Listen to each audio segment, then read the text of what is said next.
Alright, you guys, so welcome back. I just wanted to talk about 10 tips that I've been using to just up-level my practicing, and in turn, I've actually started to see results in the different areas that I'm practicing.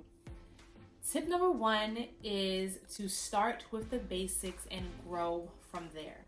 And I know that sounds really like duh, right? However, I know myself, sometimes we get so frustrated with ourselves because we see other people and we're like, oh my gosh, that's the level that I want to get to. But we have to remember we have to start with the basics. So for example, I am relearning piano. I've spent the past month or so really just going over the scales and really understanding and diving deep into the circle of fifths. So I've gotten to the point now where I can play them without having to really think about where my fingers go. I've gotten to the point where I know exactly what note comes after or what key comes after the next. I've gotten to the point where I'm starting to understand different key signatures more because I am playing the scale so much. When I hear a song, I can play around with the melody and start to understand, like, hey, this is in the key of F or this is in the key of C. And that's because I am starting with the basics.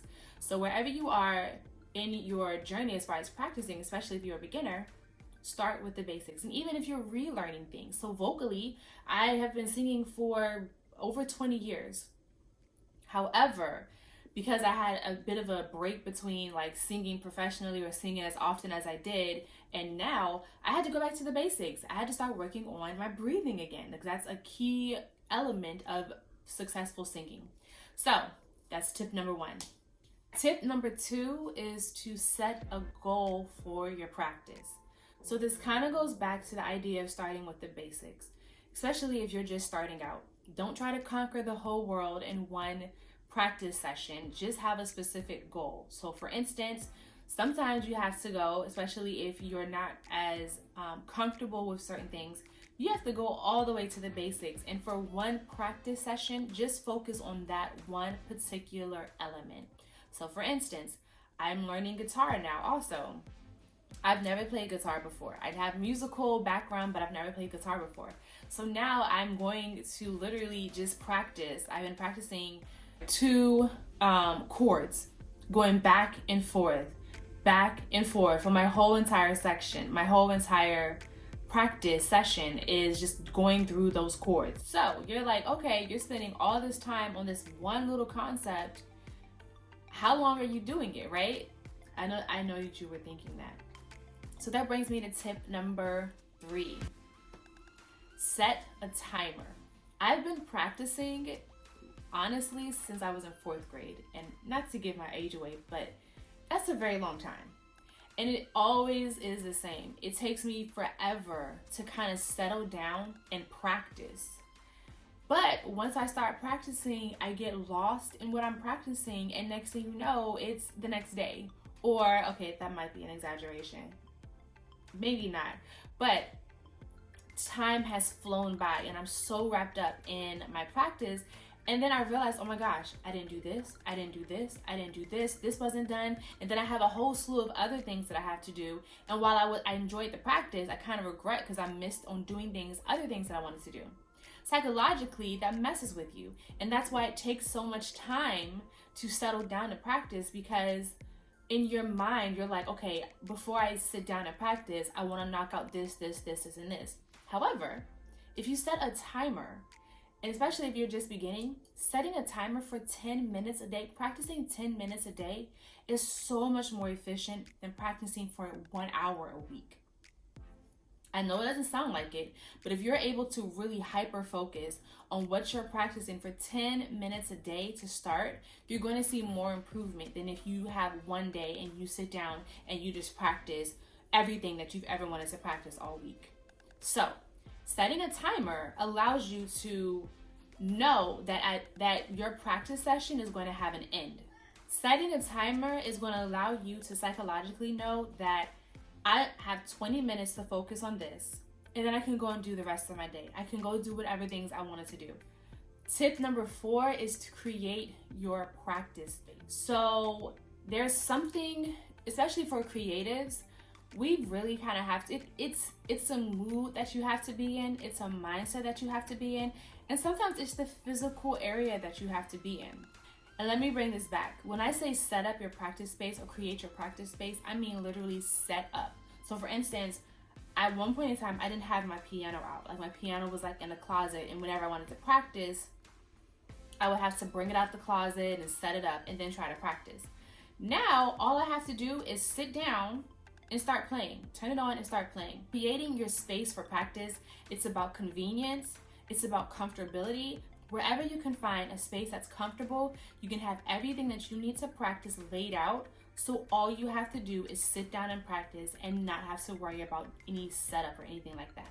Tip number 5, get hyped for practice. I know it's really cheesy. For my musical creatives, listening to some music that you like, hearing a speech from somebody that you admire, things that just really trigger the motivation in you. I get hyped because I'm listening to someone and I'm like, oh my gosh, I want to sing like that. Oh my gosh, I want to play like that. Oh my goodness, that beat is sick. I want to know how to make a beat like that.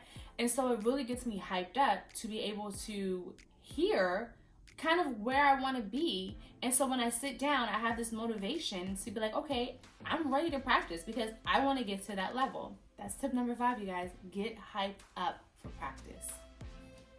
Tip number 6 is to keep an inspirational board or journal. So I have an inspiration, I guess you could call it a vision board, but it's specifically for what I do want to do with my music. And I keep that right here so that I can look at it and just be reminded of, again, the goal that I want to obtain. You already talked about you having a timer. You already talked about you setting a goal for your practicing. And what tends to happen is you'll be really into it and you'll really be like, okay, I'm really getting a scale down. And then the timer goes off. Now, you have to stop. And I didn't say that in the tip with the timer is you have to stop. You can't keep going. You're like, oh, 5 more minutes. No. You stop. And what that allows you to do, it kind of gets you, it builds up your anticipation for your practice tomorrow. And what you can do is you can actually write down in your journal, you can have it in your practice space, like, okay, I was able to get the E scale down packed. I was working on the F scale. And so tomorrow, when you practice again, you already know that I want to work on the F scale. When you write it down, it kind of makes it real. It takes it off your mind. But when you sit down the next day, you're really excited to get started. Tip number 7 has a lot to do with tip number 6, but that's to set a big goal, right? So we talked about set a goal for your practice, which is the 10 to 15, 30 minutes, maybe an hour that you're practicing. You're focusing on that one aspect of developing your skill.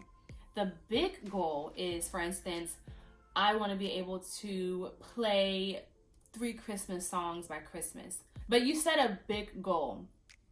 And big goal means like, what are you working towards, right? So it's kind of like each goal for your practice is like the small steps towards that big goal.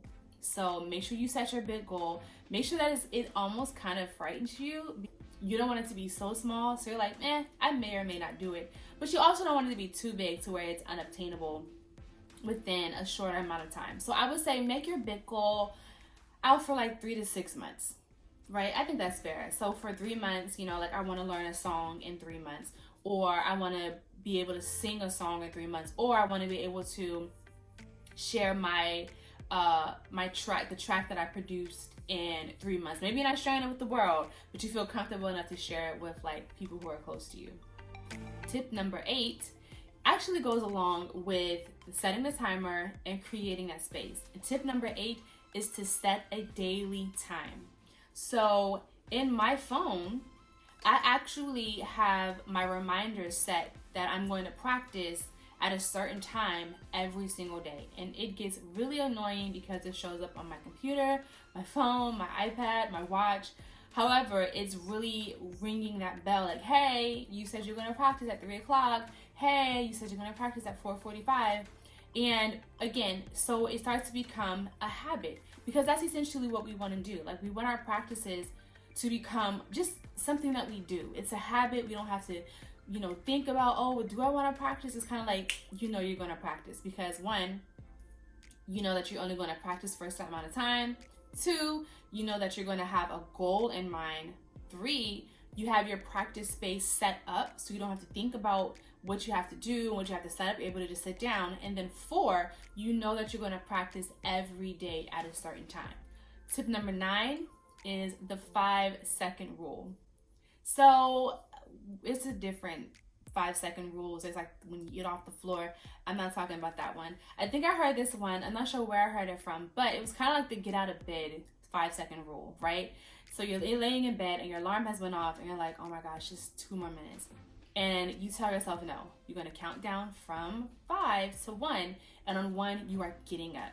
So sometimes you may have to do that for your practicing if you're in the middle of doing something else, because you set the time, like I'm going to practice at this time.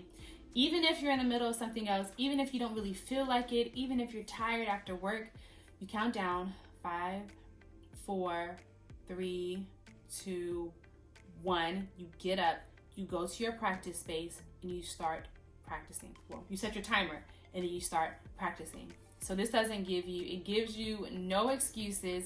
You give yourself a 5-second countdown and you get to practicing. Tip number 10 is to set up a reward system. Look, practicing, while once we get into it, we get into the flow and we usually actually love it. Getting to practice and then making it consistent, you have to set up some type of reward system.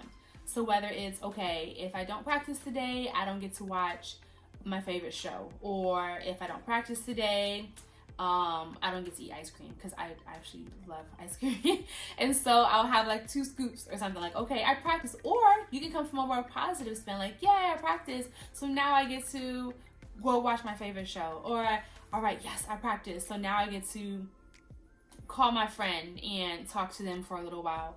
Or just whatever really motivates you and whatever makes you happy. Sometimes it is about the give and take, and we all have those certain things that just really put the icing on the cake for the day. So imagine you go through the whole day and you practice, and now you have that sense of satisfaction, that sense of accomplishment, and now you're able to reward yourself. And it doesn't even have to be an everyday thing.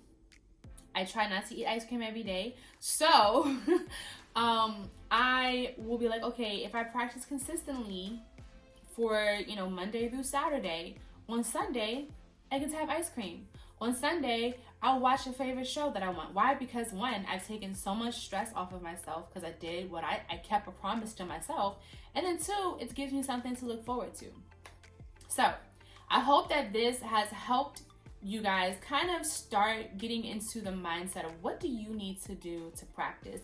What's going to help you be consistent? What's going to help you level up your skill set and become that musically creative, just individual that you really want to become? And that you're able to successfully implement a practice regimen that is enjoyable, that you can look forward to, that is convenient, and that is easy. Because that's the thing, we are creatures of convenience and ease. And the easier that it is for you to get started, the easier that it is for you to create the habit, the more likely that you're going to be able to practice consistently and get to that next level that you want to go to. So if you have any advice or tips that you use to help you practice, please share them below. Let's all just continue to support each other and really level up. And I love that word, I'm going to use it a lot as we go on our musical journey. If you like videos like this and you want to see more like this, please be sure to like, subscribe, and hit that notification bell for when I upload. All right, I'll see you guys in the next video. Bye.